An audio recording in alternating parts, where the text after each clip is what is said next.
YouTube. In this new episode of the Hypertrophy series, we're going to tackle a conundrum, a problem that is going to arise a ton when we discuss the principles of hypertrophy. And it's a question I get asked a lot, and it needs to be resolved early on because we're going to have a lot of videos in the series, and it's going to be strictly easier to understand some of the more advanced concepts of hypertrophy if this is clear in your mind.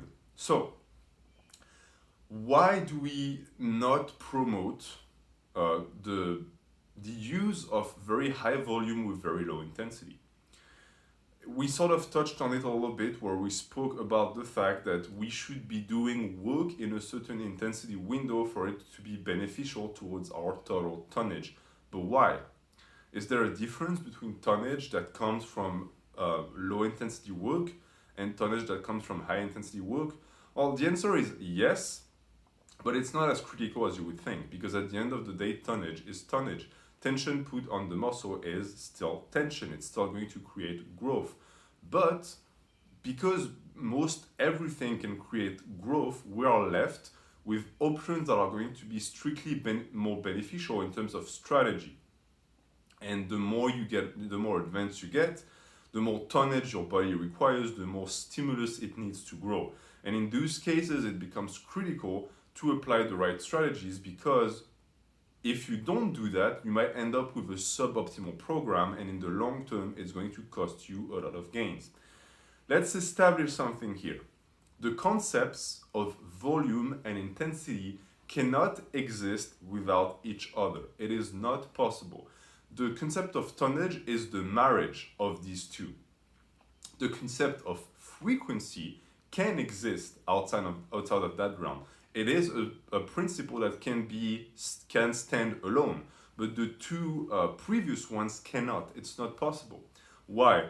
If you give me an intensity, the intensity you just gave me is going to be created by the number of reps you do. It's also going to be affected by the number of sets you do. A lift cannot just exist within an intensity range. It's not possible. And it's the same for volume. Volume cannot exist without intensity. Why? Because any amount of volume you do is going to be immediately stamped with an intensity rate. Let me explain. If you tell me that you're doing rep at 90%, you don't tell me how many reps, I'm still going to be able to assign a number of reps. Why? Because the number of reps dictates the intensity. And it's the same for the volume. If you tell me you're going to do 10 sets of three reps, for example, those sets are also going to have an intensity. Why? Because they're going to fall within a range of exhaustion for you. How hard are they going to be? I think that the issue and the fact, it's not that people don't understand that. I think the problem is that a lot of training have been coined intensity training or volume training, which in reality means that the training is going to be strictly more skewed towards intensity or volume. But both of these still have both notions that are going to exist within their premises, and you cannot go around it. It's not possible.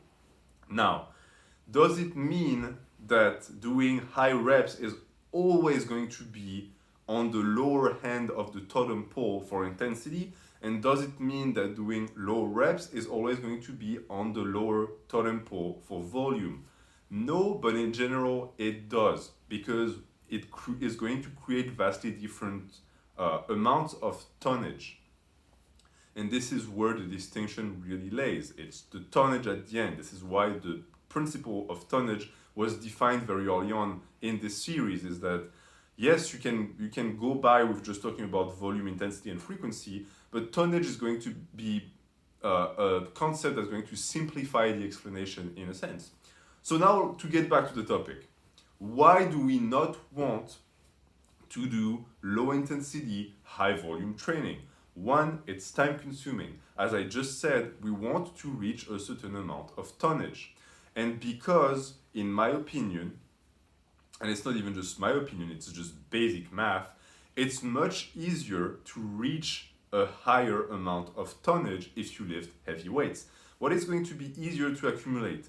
Doing reps with 45 pounds on a back squat or doing reps with 300 pounds on the back squat?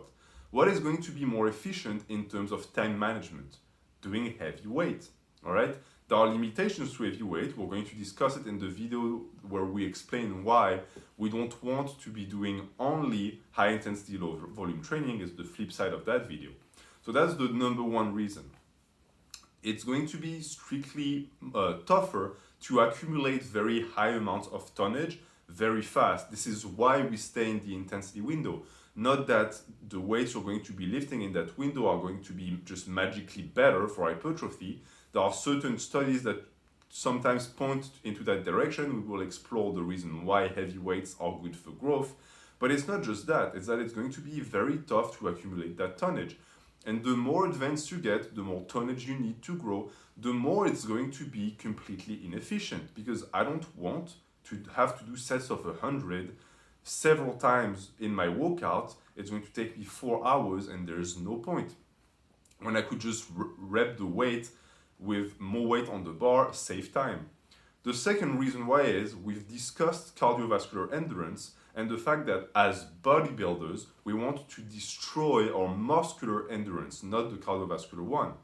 So you also understand that if you end up doing cardio with the weight and you do reps of 50, especially on the compound movements, you're going to spend your cardiovascular endurance before the muscular endurance can even come into play. The same thing can be said about mechanical endurance. You are going to find that in certain rep ranges on certain lifts, your ability to maintain the correct posture, to apply the proper technique, to fatigue the right muscles is going to fail you. And when that happens, you start lifting with bad form, meaning you don't target the right muscles. This is going to be something that's going to throw a wrench in your tonnage because you're not applying the pressure to the right muscle groups. So that's number one and number two reasons why we don't want to be doing super low intensity, super high volume. And then there is the third part that is less logical, that I am not 100% on, but I do believe has its place. Heavy weights are very beneficial for your mental health and your mental fortitude, and they're beneficial for progression. Meaning what? If you only stay within low rep ranges, the progression schemes that you allow yourself to use to boost muscular hypertrophy are limited. That's already a bad thing. Never limit yourself. But on top of that, as I said, you're going to be limited by cardiovascular endurance and sometimes even just give up because of the pump or something else, and your muscles could still be going.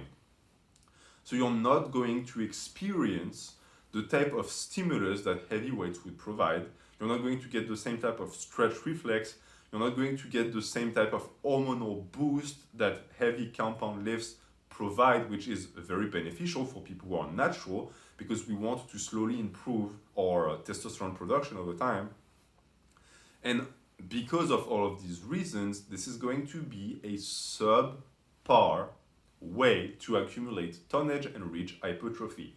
Does it mean that it can never be used? No. Nucleus overload hinges on the idea that this type of training can have its benefits, but it shouldn't be the end all be all. And if you use it, you need to have a correct understanding of why you're using it and what the limitations are.